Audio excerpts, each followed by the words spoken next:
اس لیے وہ لڑ نہیں سکے گا، لیکن وہ پوری مہارت سے لڑ رہا تھا۔ شرجیل رضی اللہ عنہ کو تو یہ معلوم ہی نہیں تھا کہ تیر ابھی تک توما کی آنکھ میں ہے۔ شرجیل رضی اللہ عنہ کا ہر وار توما بچاتا جا رہا تھا اور توما کا ہر وار شرجیل رضی اللہ عنہ بچا رہے تھے۔ شرجیل نے ایک وار بڑا ہی زوردار کیا، ان کی تلوار پہلے توما کے آہنی خود پر لگی اور وہاں سے پھسل کر کندھے پر جا لگی جہاں آہنی زرہ تھی۔ اتنا زوردار وار لوہے پر پڑا تو تلوار ٹوٹ گئی۔ توما نے للکار کر وار کیا جو شرجیل نے ڈھال پر لیا۔ اب وہ تلوار کے بغیر تھے، وار صرف روک سکتے تھے۔ توما بڑھ بڑھ کر وار کر رہا تھا۔ شرجیل رضی اللہ عنہ کے دو مجاہدوں نے دیکھ لیا کہ شرجیل رضی اللہ عنہ تلوار کے بغیر خطرے میں ہیں، تو وہ شرجیل اور توما کے درمیان میں آ گئے۔ شرجیل نے ادھر ادھر دیکھا، وہ کسی کی تلوار ڈھونڈ رہے تھے۔ کچھ دور انہیں اپنے ایک شہید مجاہد کی لاش کے قریب اس کی تلوار پڑی نظر آئی۔ انہوں نے دوڑ کر تلوار اٹھا لی اور واپس آئے، لیکن توما وہاں نہیں تھا۔ شرجیل رضی اللہ عنہ نے اپنے دونوں مجاہدوں سے پوچھا کہ رومی سالار کہاں ہے۔ انہوں نے بتایا کہ وہ پیچھے ہٹتے ہٹتے لڑائی کے ہنگامے میں گم ہو گیا ہے۔ انہوں نے اسے گھوڑے پر سوار ہوتے دیکھا تھا۔ شرجیل رضی اللہ عنہ کے اعصاب پر بڑا تکلیف دہ دباؤ تھا۔ انہیں پوری طرح یقین نہیں تھا کہ وہ رومیوں کو شکست دے سکیں گے۔ لڑنے میں شرجیل رضی اللہ عنہ اور ان کے دستے نے کوئی کسر نہیں چھوڑی تھی۔ انہوں نے چند 100 سواروں کو الگ کر کے پہلو سے رومیوں پر ایک زوردار حلہ بولا۔ کچھ تو اس حلے نے کام کیا، کچھ رومی مایوس ہو گئے اور وہ پیچھے ہٹنے لگے۔ رومیوں میں یہ خوبی تھی کہ وہ بے ترتیب ہو کر نہیں بھاگتے تھے بلکہ ترتیب اور تنظیم سے پیچھے ہٹتے تھے۔ شرجیل رضی اللہ عنہ نے انہیں پیچھے ہٹتے دیکھا تو ان کے پیچھے نہ گئے کیونکہ مسلمانوں کی نفری تھوڑی رہ گئی تھی۔ شرجیل رضی اللہ عنہ خطرہ مول نہیں لینا چاہتے تھے۔ پیچھے جانے کی بجائے انہوں نے تیر اندازوں کو آگے کر کے پیچھے ہٹتے ہوئے رومیوں پر تیروں کا می برسا دیا۔ رومی اپنی لاشوں اور زخمیوں کو پیچھے چھوڑتے دروازے میں جا کر غائب ہو گئے۔ رومی جس دروازے سے بھی باہر آئے تھے وہ لاشیں اور زخمی پھینک کر اسی دروازے سے اندر چلے گئے۔ سب سے بڑا حملہ توما نے کیا تھا، وہ بھی ناکام رہا۔ اگر بات ناکامی تک ہوتی تو رومی ایسے حملے پھر بھی کر سکتے تھے، لیکن انہیں جو جانی نقصان اٹھانا پڑا وہ ان کی برداشت سے باہر تھا۔ ان کی نفری پہلے ہی کچھ اتنی زیادہ نہیں تھی اور اب تو آدھی رہ گئی تھی۔ توما کے لیے ایک اور دشواری یہ پیدا ہو گئی کہ جب شہر پناہ کے دروازے بند ہو گئے اور توما شہر میں آ کر رکا تو کئی شہریوں نے اسے گھیر لیا۔ سالار موسم، ایک آدمی نے کہا، ہم سلطنت روم کے وفادار ہیں، ہم نہیں چاہتے کہ روم کی شہنشاہی کو مزید نقصان پہنچے۔ ہم پہلے ہی عرض کر چکے ہیں کہ مسلمانوں کے ساتھ صلح کی بات کی جائے۔ شہریوں میں جو بے چینی اور بدامنی پھیل چکی ہے اسے اب آپ نہیں دیکھ رہے؟ ایک اور نے کہا، فوج جو نقصان اٹھا چکی ہے وہ آپ کے سامنے ہے اور آپ خود بھی زخمی ہیں۔ خطرہ یہ ہے کہ شہری جو اب نیم فاقہ کشی تک پہنچ گئے ہیں اپنی ہی فوج کے لیے نقصان کا باعث بن جائیں گے۔ توما جابر قسم کا سالار تھا، اس کی دلیری اور عزم کی پختگی میں کوئی شک نہیں تھا، لیکن اس کی حالت یہ ہو گئی تھی کہ جو شہری اس کے ساتھ بات کرتا تھا وہ اس شہر کی طرف دیکھنے لگتا تھا۔ یہ وہ توما نہیں تھا جو کسی کی بات کو برداشت نہیں کرتا تھا۔ اس کے چہرے کے تاثرات میں شکست صاف نظر آ رہی تھی۔ اس نے اپنی اس آنکھ پر ہاتھ رکھ لیا جس کے اندر تیر کا ایک ٹکڑا موجود تھا اور اوپر پٹی بندھی ہوئی تھی۔ صاف پتہ چلتا تھا کہ اسے یہ زخم پریشان کر رہا ہے۔ مجھے سوچنے دو، اس نے ہاری ہوئی آواز میں کہا۔ میں صلح کر لوں گا لیکن کوئی ایسی شرط نہیں مانوں گا جو روم کی شہنشاہی کی تذلیل کا باعث بنے۔ دراصل توما ذہنی طور پر شکست تسلیم کر چکا تھا۔ اس کے سامنے اب یہی ایک مسئلہ رہ گیا تھا کہ کوئی ایسی صورت پیدا ہو کہ مسلمانوں کے ساتھ باعزت سمجھوتا ہو جائے۔ مورخوں کے بیانات کے مطابق اسے کسی نے بتایا کہ مسلمانوں کے نائب سالار ابو عبیدہ رضی اللہ عنہ نرم مزاج اور صلح جو انسان ہیں، اگر ان تک رسائی ہو جائے تو باعزت سمجھوتا ہو جائے گا۔ خالد رضی اللہ عنہ کے متعلق وہ جانتا تھا کہ وہ مکمل شکست اور ہتھیار ڈالنے سے کم بات نہیں کرتے۔ توما نے اپنے مشیروں کو بلایا۔ باہر مسلمانوں کی کیفیت یہ تھی کہ ان کے حوصلے بڑھ گئے تھے اور وہ للکار رہے تھے کہ رومیوں شہر ہمارے حوالے کر دو، لیکن شہر میں داخل ہونے کا کوئی ذریعہ نظر نہیں آتا تھا۔ خالد رضی اللہ عنہ نے فیصلہ کر لیا کہ مجاہدین کو 1-2 دن آرام کے لیے دے کر شہر کے دروازے توڑنے کی یا دیوار میں سرنگ لگانے کی کوشش کریں گے۔ صبح طلوع ہوئی تو اللہ نے ایک غیر مسلم کو خالد رضی اللہ عنہ کے سامنے کھڑا کر دیا۔ یہ ایک یونانی تھا جس کا نام یونس ابن مرقس تھا۔ وہ رات کے وقت جب رومی اندر بیٹھے اپنے زخم چاٹ رہے تھے، شہر کی دیوار سے ایک رسے کے ذریعے اترا تھا۔ اس نے کہا کہ وہ ایک لڑکی کو حاصل کرنے کے لیے اپنی جان کا خطرہ مول لے کر آیا ہے۔ یہ لڑکی بھی یونانی تھی اور یہ 18 ستمبر 634 عیسوی بمطابق 19 رجب 13 ہجری کا واقعہ ہے۔ 18 ستمبر کی رات خالد رضی اللہ عنہ کو بتایا گیا کہ قلعے کے اندر سے ایک آدمی آیا ہے جو اپنا نام یونس ابن مرقس بتاتا ہے، وہ قلعے سے نہیں آیا۔ خالد رضی اللہ عنہ نے کہا اگر قلعے کے اندر سے ہی آیا ہے تو صاف نیت سے نہیں آیا، اگر باہر سے آیا ہے تو بھی اس کی نیت ٹھیک نہیں ہو سکتی، وہ رومیوں کا جاسوس ہوگا، اسے میرے پاس بھیج دو۔ وہ ایک جوان سال آدمی تھا، خوبرو اور پھرتیلا تھا۔ خالد رضی اللہ عنہ کے 2 محافظوں نے اس کی تلاشی لی۔ اس نے کمر بند میں ایک خنجر اڑسا ہوا تھا جو اس نے چھپا کر نہیں رکھا تھا، یہ اس سے لے کر اسے خالد رضی اللہ عنہ کے خیمے میں بھیج دیا گیا۔ خالد رضی اللہ عنہ نے اسے سر سے پاؤں تک دیکھا، پھر اس پر نظریں جما دی۔ سالار اعلیٰ مجھے شک کی نگاہوں سے دیکھ سکتے ہیں، اس جوان سال آدمی نے کہا۔ میں آپ کے دشمن کے قلعے سے آیا ہوں، آپ کو مجھ پر شک کرنا چاہیے۔ میرا نام یونس ابن مرقس ہے اور میں یونانی ہوں۔ آپ کی اور رومیوں کی جنگ کے ساتھ مجھے کوئی دلچسپی نہیں۔ یونان کے نوجوان، خالد رضی اللہ عنہ نے کہا، کیا یہ بہتر نہیں ہوگا کہ اپنے آنے کا مقصد فوراً بتا دو؟ مقصد میرا ذاتی ہے، یونس ابن مرقس نے کہا۔ اگر آپ یہ پورا کر دیں تو میں آپ کی مدد کر سکتا ہوں۔ تو میری کیا مدد کرے گا؟ میں آپ کو قلعے کے اندر پہنچا سکتا ہوں، یونس ابن مرقس نے کہا۔ پھر دمشق آپ کا ہوگا، تو قلعے سے نکلا کیسے؟ خالد رضی اللہ عنہ نے کہا، میں کیسے یقین کروں کہ تو جھوٹ نہیں بول رہا؟ میں باب الشرق کے قریب فصیل سے رسہ لٹکا کر اترا ہوں، یونس ابن مرقس نے کہا۔ میرے آنے کا مقصد بھی سن لیں سالار اعلیٰ۔ دمشق میں یونانیوں کے 3-4 خاندان آباد ہیں، ایک یونانی لڑکی کے ساتھ میری محبت ہے۔ میں آپ کو بتا نہیں سکتا کہ ہم دونوں ایک دوسرے کو کس طرح چاہتے ہیں۔ آپ کی فوج نے دمشق کا محاصرہ کیا تو اس سے تھوڑی ہی دیر پہلے اس لڑکی کے ساتھ میری شادی ہو گئی۔ اتنے میں شہر میں شور اٹھا کہ مسلمانوں نے شہر کا محاصرہ کر لیا ہے۔ لڑکی کے والدین نے لڑکی کو میرے حوالے کرنے سے انکار کر دیا، کہتے ہیں کہ محاصرہ ٹوٹ جانے کے بعد لڑکی کو میرے حوالے کریں گے۔ سالار اعلیٰ، میں محبت کے ہاتھوں اتنا مجبور ہوں کہ انتظار نہیں کر سکتا۔ دراصل لڑکی کی ماں کی نیت ٹھیک نہیں، وہ اپنی بیٹی کی شادی ایک بڑے ہی مالدار تاجر کے ساتھ کرنا چاہتی تھی، لیکن اس کی بیٹی نے میری محبت کی خاطر اسے مجبور کر دیا کہ اس کی شادی میرے ساتھ کر دے۔ آپ کی فوج نے شہر کو محاصرے میں لے لیا تو اسے بہانہ مل گیا۔ اس نے کہا کہ ہر کوئی شہر کے دفاع میں لگا ہوا ہے، اچھا نہیں لگتا کہ تم دونوں شادی کی تقریب مناؤ۔ لیکن میں کیا کر سکتا ہوں؟ خالد رضی اللہ عنہ نے کہا، کیا میں یہاں محبت کی داستانیں سننے آیا ہوں؟ تو وہ بات فوراً کیوں نہیں کہہ دیتا جو کہنے آیا ہے؟ اگر تو کسی اور نیت سے آیا ہے تو یہاں سے زندہ کس طرح جائے گا؟ ابن الولید، یونس ابن مرقس نے لے کر کہا، کون ہے جو تیرے خیمے میں بری نیت سے آنے کی جرت کر سکتا ہے؟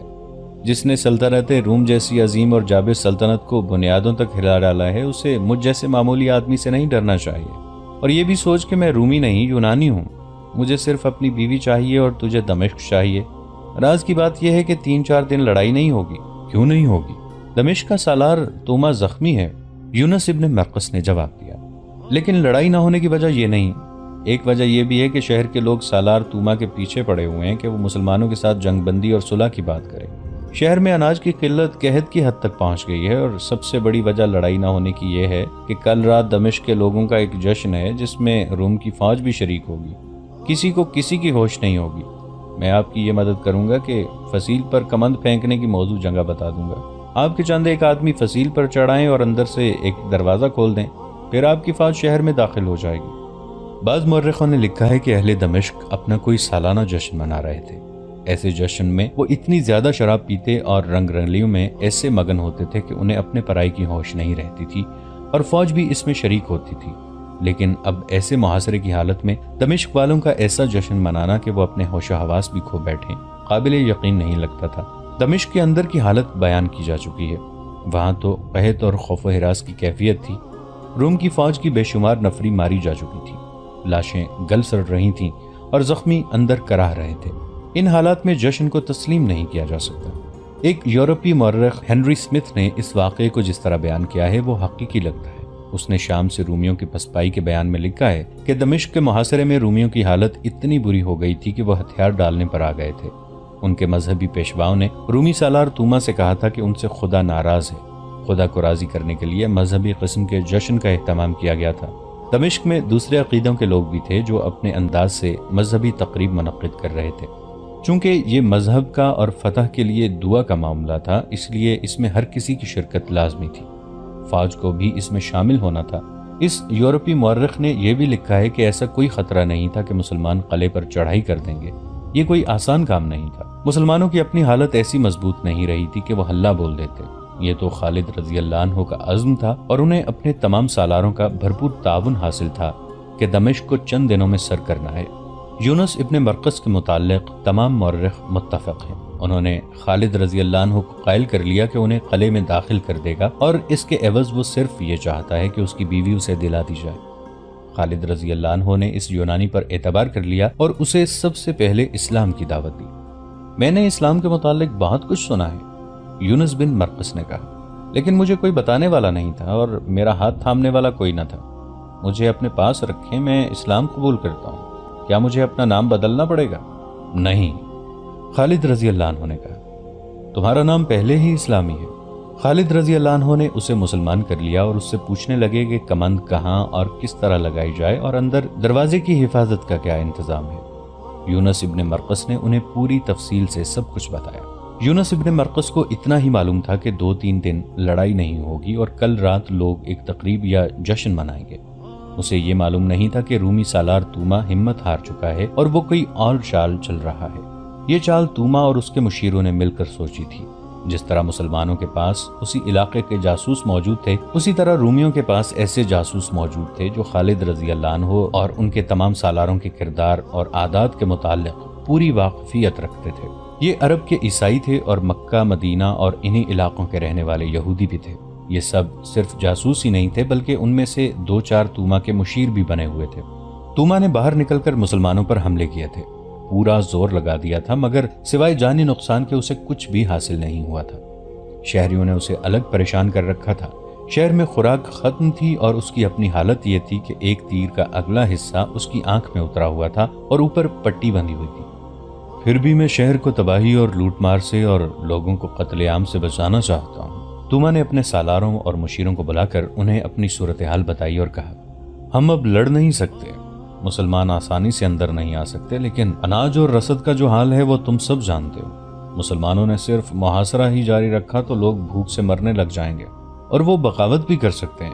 ایک مشیر نے کہا، بغاوت کریں یا نہ کریں؟ توما نے کہا، یہ میرا فرض ہے کہ انہیں ہر تکلیف سے بچائے رکھوں۔ مجھے تمہارے مشوروں کی ضرورت ہے۔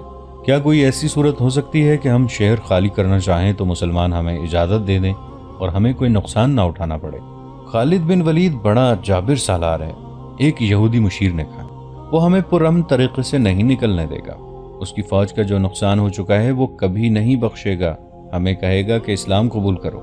یہ میں کبھی نہیں کروں گا، توما نے کہا۔ اگر آپ نہیں کریں گے تو آپ سے اتنا تاوان مانگے گا جو آپ اپنے خزانے کے علاوہ لوگوں کے گھروں سے اکٹھا کریں تو بھی مشکل سے پورا ہوگا، یہودی مشیر نے کہا۔ توما گہری سوچ میں پڑ گیا۔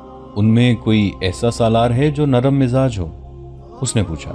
ابو عبیدہ، یہودی نے جواب دیا، بڑا ہی قابل، بڑا ہی دلیر سالار ہے، مگر رحم دل ہے۔ اپنی فوج میں اس کی کیا حیثیت ہے؟ ابن الولید کے بعد حیثیت ابو عبیدہ کی ہے، دوسرے یہودی نے کہا۔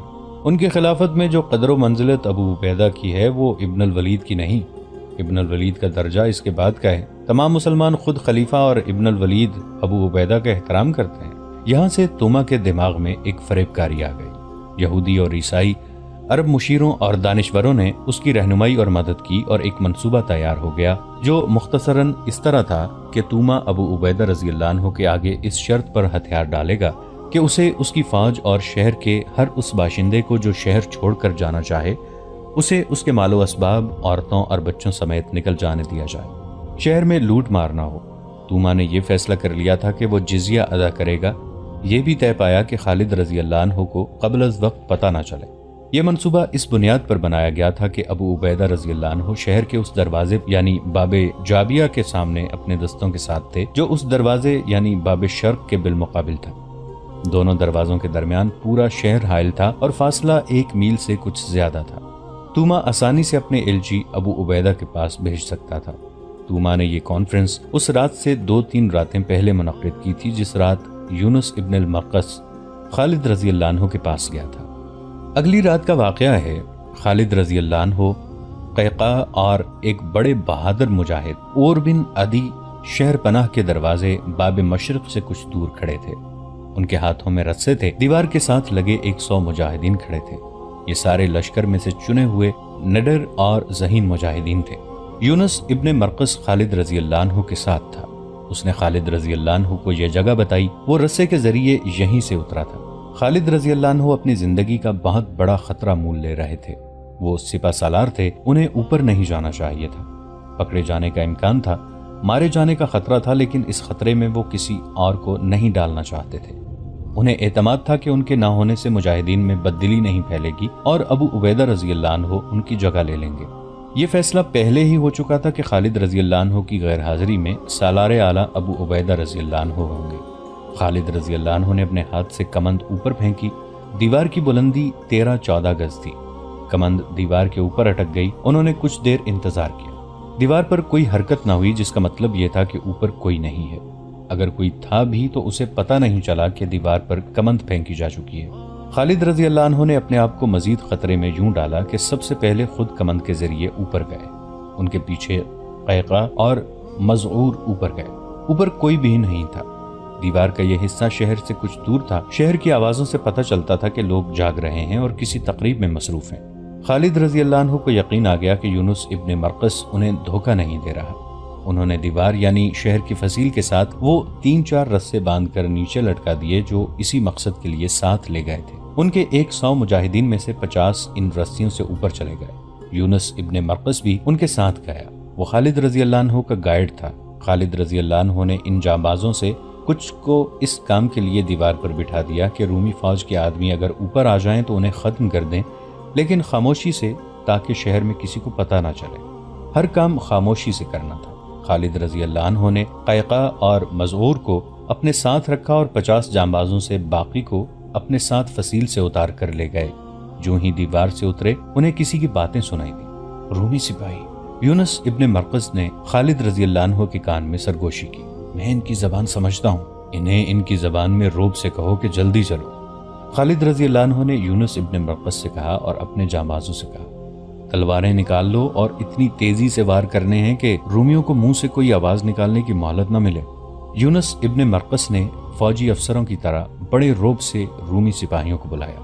ان کے آنے تک خالد رضی اللہ عنہ کے جانباز گھیرے کی ترتیب میں ہو گئے۔ رومی سپاہی کم و بیش 40 تھے، وہ دوڑے آئے۔ رات کا وقت تھا، چاند آدھی رات کے لگ بھگ افق سے اٹھتا تھا۔ جب رومی سپاہی آ رہے تھے اس وقت چاند شہر کی فصیل سے اوپر آ گیا تھا۔ رومی سپاہی خالد رضی اللہ عنہ کے جانبازوں کو اپنے آدمی سمجھے ہوں گے۔ وہ قریب آئے تو مسلمان جانباز تلواروں سے ان پر ٹوٹ پڑے۔ ان میں سے 7-8 نے تلواریں نکالیں اور مقابلے کی کوشش کی، لیکن مارے گئے، مگر خاموشی ٹوٹ گئی۔ 2-3 رومی سپاہیوں نے زخمی ہوتے ہی بڑی اونچی آوازوں میں شور بپا کیا کہ مسلمان قلعے میں داخل ہو گئے ہیں، اب دروازہ فوراً کھلنا چاہیے۔ خالد رضی اللہ عنہ نے کہا، رومی فوج کو آنے میں زیادہ وقت نہیں لگے گا، میرے پیچھے آؤ۔ جہاں دروازہ تھا وہاں ڈیوڑی تھی۔ خالد رضی اللہ عنہ اپنے جانبازوں سے آگے تھے، وہ دوڑتے ہوئے دروازے والی ڈیوڑی میں گئے۔ وہاں صرف 2 رومی سپاہی تھے جن کے ہاتھوں میں برچیاں تھیں۔ وہ شور سن چکے تھے، اس لیے مقابلے کے لیے تیار تھے، لیکن خالد رضی اللہ عنہ نے انہیں مقابلے کی زیادہ مہلت نہ دی۔ ایک کو خالد رضی اللہ عنہ نے اور دوسرے کو قیقاع رضی اللہ عنہ نے مار ڈالا۔ دروازہ کھولو، خالد رضی اللہ عنہ نے حکم دیا، اور زیادہ آدمی باہر تیار رہو، رومی آ رہے ہیں۔ دروازے کے اندر کی طرف بڑے وزنی تالے لگے ہوئے تھے اور بڑی زنجیریں باندھ کر دروازے کو مستحکم کیا ہوا تھا۔ بڑی مشکل سے تالے توڑے گئے اور زنجیریں بھی اتار دی گئیں۔ خالد رضی اللہ عنہ دروازہ کھول کر باہر نکلے، ان کے باقی 50 جانباز باہر کھڑے تھے۔ جی دوستو، تو آپ نے دیکھی آج یہ بہت ہی خوبصورت سی ویڈیو اور آپ کو پسند آئی ہوگی، اور سبسکرائب کرنا نہ بھولیں۔ ملتے ہیں نیکسٹ ویڈیو میں، تب تک مجھے اجازت دیجیے، اللہ حافظ۔